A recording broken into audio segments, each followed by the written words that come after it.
कुचांबे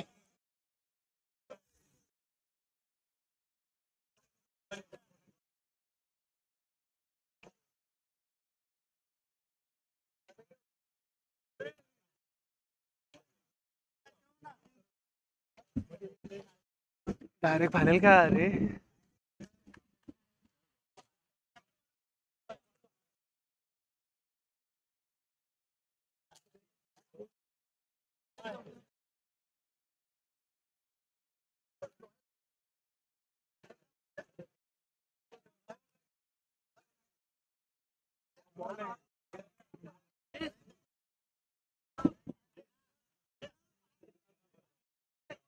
hello, या ठिकाणी पीके fighters आणि पांडवराज, पीके फायटर्स आणि पांडवराज या दोन्ही संघाचे कर्णधार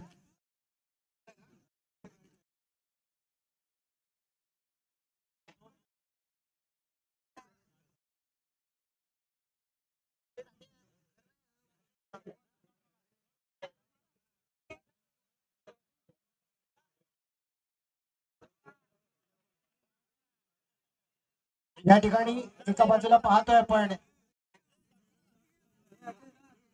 प्रकाश कवडे यांचा संघ पीके फायटर्स, कर्णधार स्वतः नितीन दादा टाकळे म्हणजे दादू, आणि विरुद्ध बाजूला आपण पाहतोय या ठिकाणी पांडवराज या संघाचा संघ नायक नाणेफेकीचा कौल करण्यासाठी समालोचन कक्षासमोर, आणि हा नाणेफेकीचा कौल झुकलेला आहे तो पीके फायटर्स पांडवराज 11 या संघाच्या दिशेने.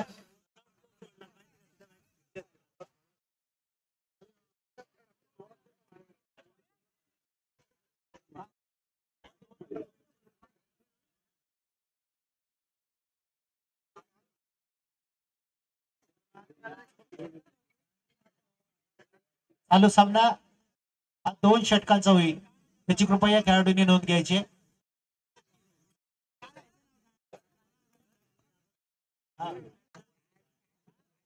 पांडवराज या संघाला विनंती असेल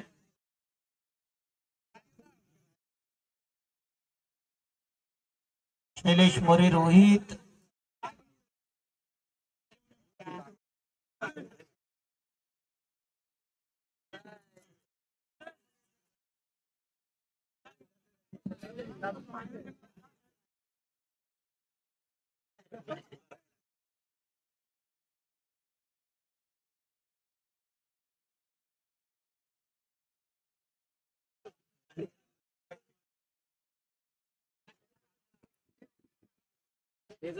बिल्डिंग लागेल.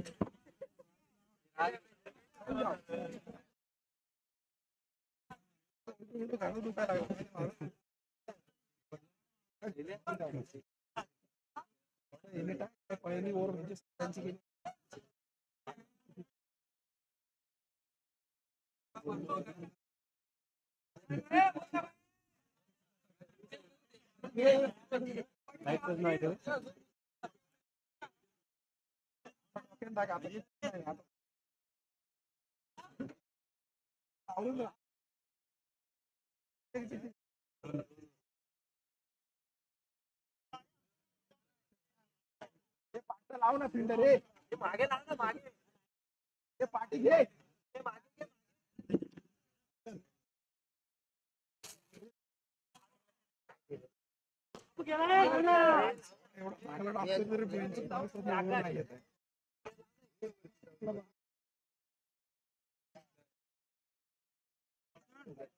गोलंदाजीसाठी येतो आकाश, सामना करण्यासाठी सलग 2 चेंडू देतात.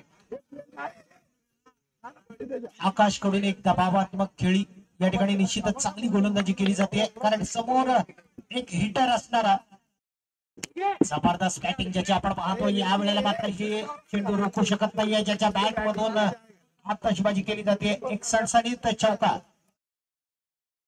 पुन्हा एकदा आकाश आपल्या षटकातील पुढील चेंडू, या वेळेला मात्र निश्चितच चेंडू रोखण्यामध्ये यश मिळते. धावसंख्या होते ती 5. 4 चेंडू मध्ये 5 धावा वसूल केलेले आहेत, आणि पहिल्यांदा पाहणार आहे मिहीर याची बॅटिंग. मिहीर एक चांगला फलंदाज आहे, मिहीर एक नावाजलेला फलंदाज आहे. जो पीके फायटर्स साठी उत्तम प्रकारची फायटिंग करू शकतो. या ठिकाणी मात्र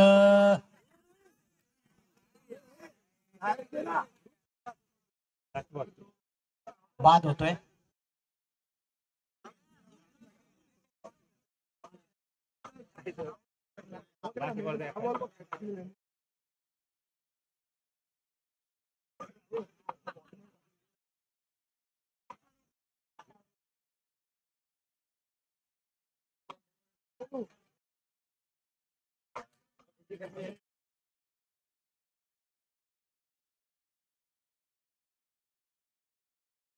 नवीन फलंदाज पीके प्रवीण जिनगरे.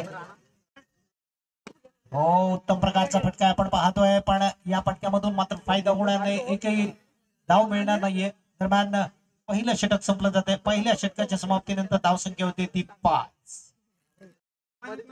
जास्तीत जास्त चेंडू ओंकार खैर यानं खेळणं गरजेचं आहे आणि ज्याच्या बॅट मधून आतषबाजी होणं गरजेचं आहे. पावसाचा पाऊस पडणं गरजेचं आहे. आणि दुसरं षटक फेकण्यासाठी येतोय तो वैभव. धावांवर अंकुश तर मिळवायचाच आहे.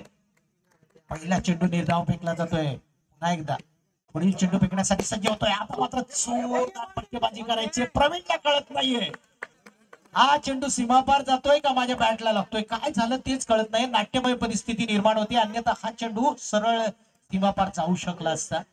पुन्हा एकदा वैभव आपल्या षटकातील पुढील चेंडू होतोय. रनआउटची संधी होती. धावचित करण्याची नामी संधी उपलब्ध झाली होती, पण या ठिकाणी वाया जाते. रोहितला मात्र संधी होती.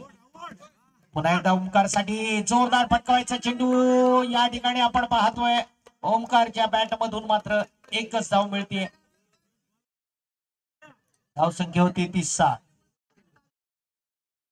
2 षटकामध्ये किती धावांचं आव्हान ठेवलं जातंय हे पाहणं महत्वाचं आहे. दरम्यान प्रवीण साठी हा चेंडू वाईट चेंडू घोषित केलाय. पुन्हा एकदा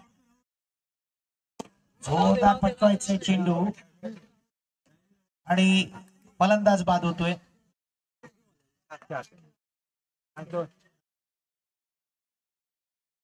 धावसंख्या होती ती 8. दादू येतोय. दादूंकडून फटकेबाजी होणं गरजेचं आहे, कारण उर्वरित हो हो हो या वेळेला पाहायचं आपण 2 धावा तरी मिळणार का. अरे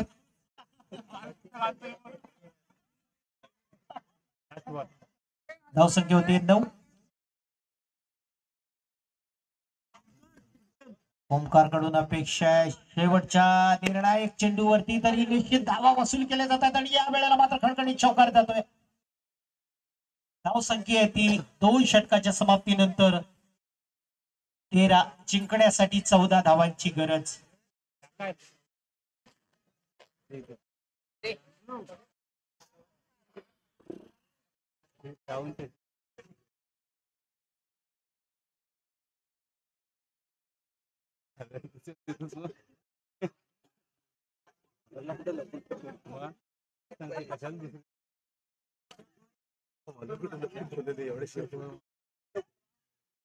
दुसऱ्या पर्वामध्ये फायनल मध्ये दाखल झालेले दोन्ही संघ पीसीसी कुचंबे आणि सावी स्पोर्टचे कर्णधार, आपणाला विनंती असेल आपण टॉस साठी कृपया समालोचन कक्षाकडे या. सावी स्पोर्ट्स संघाचा संघनायक आणि पीसीसी कुचंबे संघाचा संघनायक महामुकाबला महासंग्रामासाठी तयार असणारे, ग्रँड फिनाले साठी तयार असणारे दोन्ही संघ आपण या ठिकाणी पाहणार. एक उत्तम प्रकारची फाईट, उत्तम प्रकारचं लढत आणि दुसऱ्या पर्वातला विनर आपल्याला शोधून काढायचा. अर्थात या सुवर्ण क्षणाचे तुम्ही आम्ही सर्वच मानकरी होणार. विनंती असेल दोन्ही संघांना कृपया आपण टॉस साठी समालोचन कक्षाच्या दिशेने या.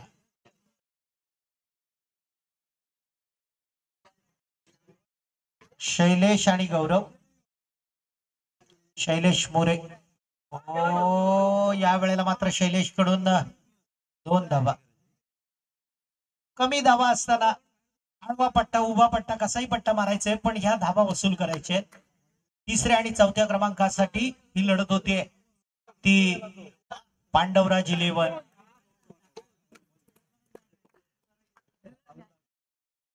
फायनल सामन्याचा नाणेफेकीचा गोल मला वाटतं केसीसी कुचांबे या संघाने जिंकलेले आहे. शैलेश साठी चेतनचा हा चेंडू आहे. 9 चेंडू घोषित केलाय. कोणाचा जेल कोण येतो कोण घेणार.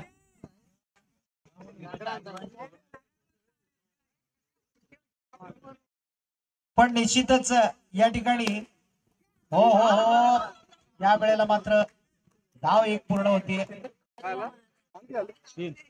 धाव संख्या होतीये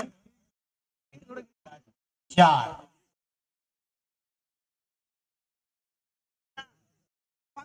एकदा उत्तम प्रकारचा फटका आहे. या चेंडूवरती निश्चितच चौकार जातोय. धाव संख्या होती ती 8.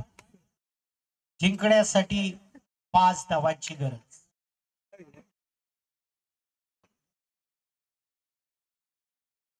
मजबूत फटका. 9 चेंडू घोषित केलाय. अवांतर धाव वाढणार आहे. धाव संख्या होणार आहे ती 9. पुन्हा एकदा चेतन याचा पुढील चेंडू. या ठिकाणी फलंदाज बाद होतोय. हिट विकेट होतोय आणि निश्चितच मैदानाच्या बाहेरचा रस्ता राबावा लागतोय. तंबूचा रस्ता धरतोय आणि नवीन फलंदाज त्याच्या जागी येणार तो सिद्धार्थ. चेतन मात्र आपल्या वैयक्तिक गोठ्यामधलं हे षटक पूर्ण करतोय. दरम्यान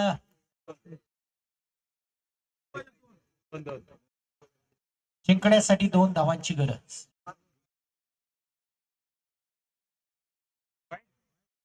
वाईट चेंडू घोषित केले. उत्तम प्रकारचा फटका आहे आणि अखेरकार या उत्तम अशा सामन्यामध्ये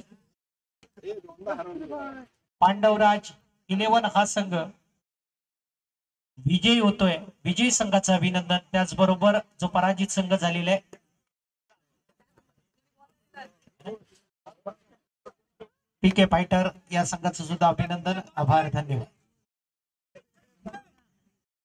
मॅच झाली की निघायचं की प्राइज डिस्ट्रीब्युशन पर्यंत थांबायचं.